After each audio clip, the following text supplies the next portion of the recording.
These are pomelo buds.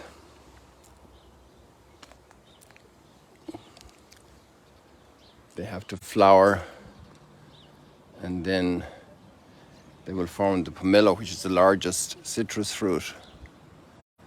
So there are tons and tons of these little buds. Lots of them, hundreds of them. I should count what's on one of them here.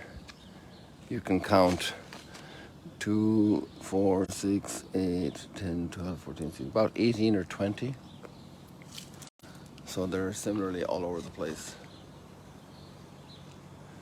We also prune these trees so they will bear more fruit. Oh, here are the oranges in bloom. Isn't that beautiful?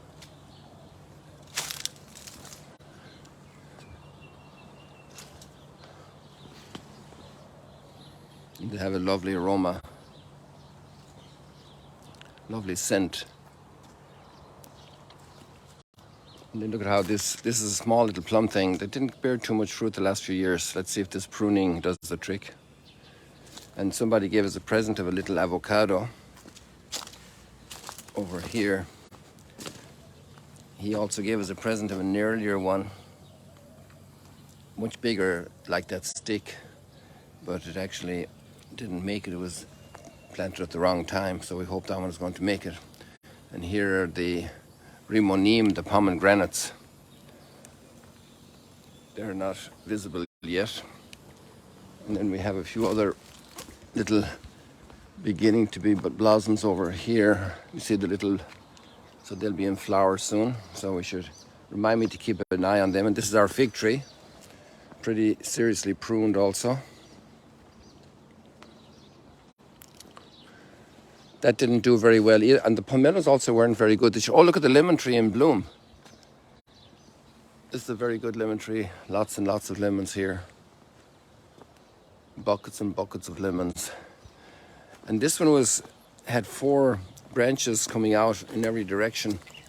And somebody who knew about trees, you can see down here, said we should cut off those.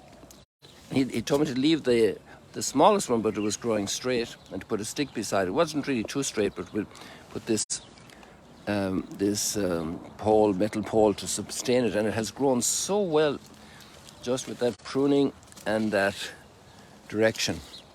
And here we see the blossoms coming.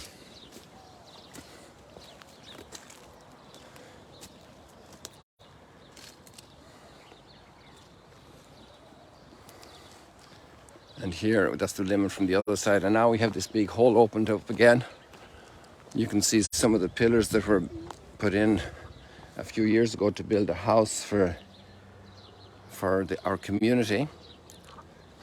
Because we only have 3 bedrooms here in our house, in this little house in the White House.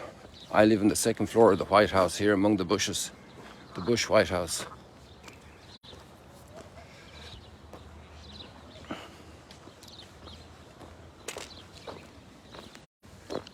So many people returning from sunrise, and we're just getting into it.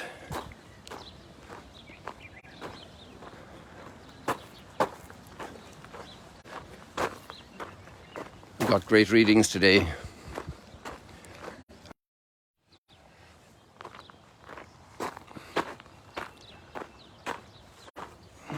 It's like those fruit trees. So many buds for development in our spiritual lives. Takes time, takes rain and wind, takes the seasons of our lives to open the buds of Scripture.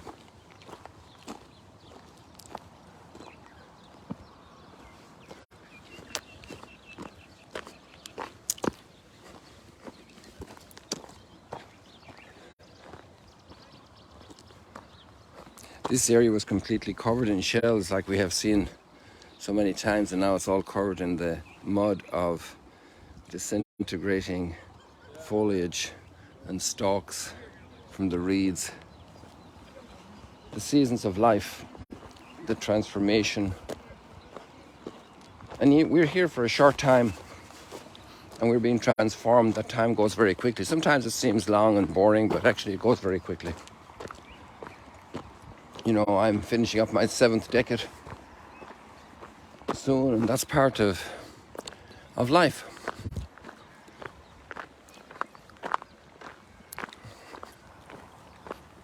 I still have a couple of years, but that's part of life. It's amazing.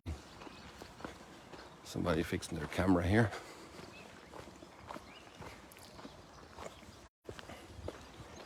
What's my life for? And Lazarus today is feasting. And other people put their treasure in wealth and relationships, connections.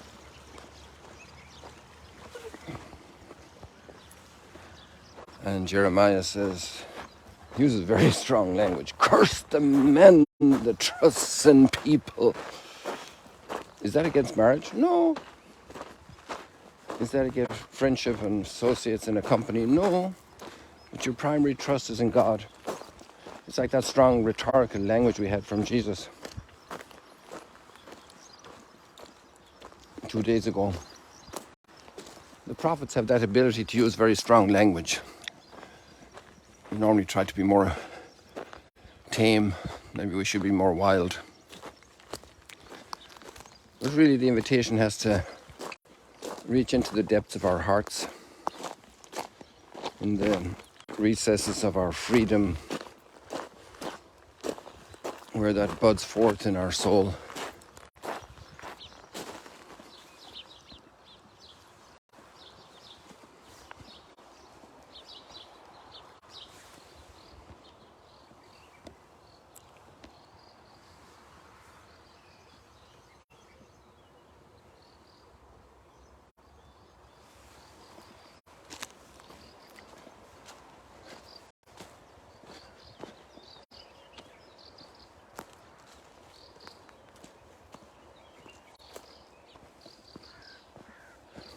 And we decide things in our freedom, because our faith is not just an information system and even a world vision.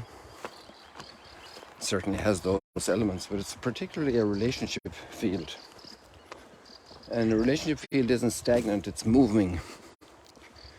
And we have to take position on different things as we go.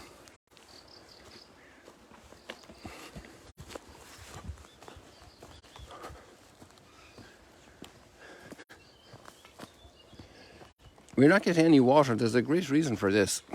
At least we think. We have to inquire from officials. Look at all those yellow flowers we showed you yesterday for Women's Day. Hope you had a wonderful Women's Day, all of you who are women. And all of you who are family members with women in your family. Hope you had a blessed day yesterday. Well, actually over in that direction, that's why I pointed in that direction.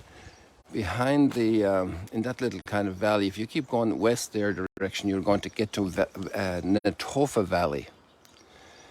And that's also a big story, but that used to get very flooded. It's a big flat valley.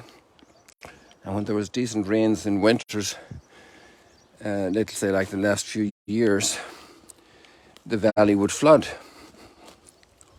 for a while. And now it doesn't flood anymore. So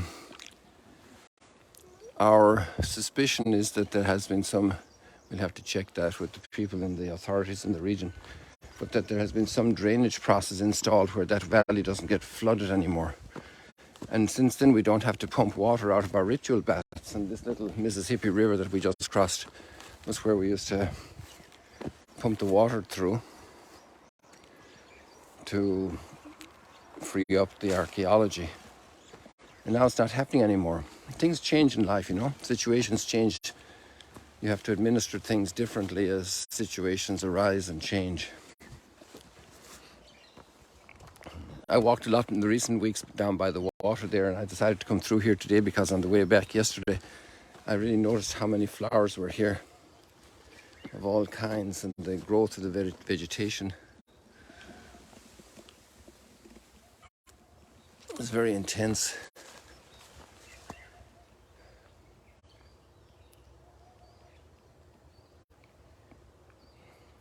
It wasn't yesterday, it was a couple of days ago I came back through here, because yesterday I didn't come through here. now that I recall. I don't think.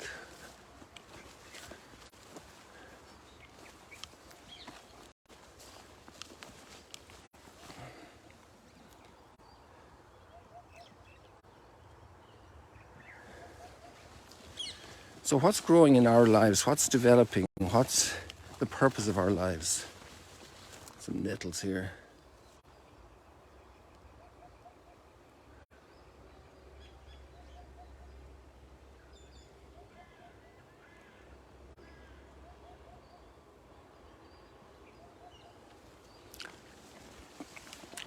And the rich man and Lazarus is a big telltale story. Actually, that story in chapter 16 of Luke is very well positioned because that chapter starts with the guy, difficult story, with the guy who is the administrator, and he gets wind of the word that he's going to be sacked because he's not administering well. So that's kind of a theme in the chapter. How do we administer things? And there you have the rich man at his table and Lazarus at his door. And the big point of these stories is that we're passing through, like on a path this morning here, we're passing through life. And we've been entrusted with certain goods, certain talents. And that's another parable, the same storyline, you know. And we have accountability, we have responsibility, we've been given goods. And there are people who don't have the goods we have, who don't have the talents we have. And so the question is, there's a relationship between me and my brother. I'm my brother's keeper. And my talents are also for my brothers.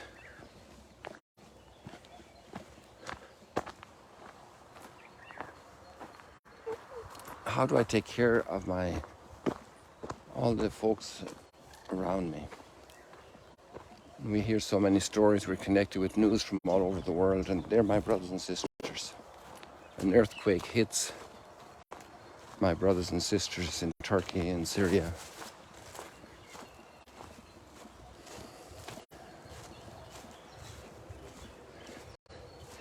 And it's not just material goods, it's compassion, it's spiritual goods, it's support, it's encouragement. We hear stories of somebody getting sick, to be with them, to share with them, to carry part of their burden. They're not alone because we're together, we're brothers and sisters, we're family. We belong to each other, we are our brothers' keepers.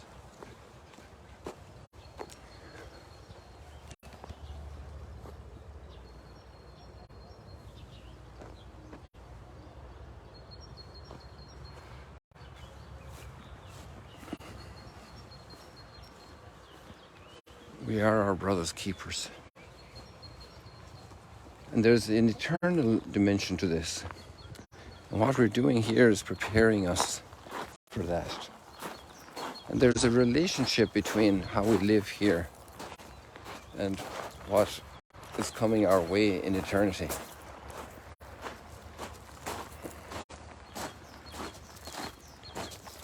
Life keeps moving on and we have our responsibilities.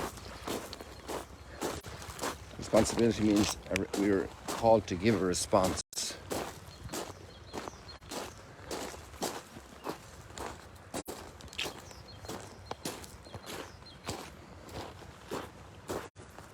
And that response actually builds us up. It's a response of generosity to others, but we get built up as people in the process.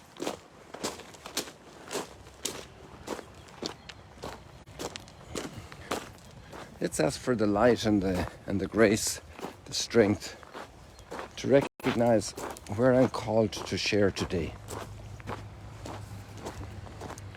To build those relationships, that connection with others.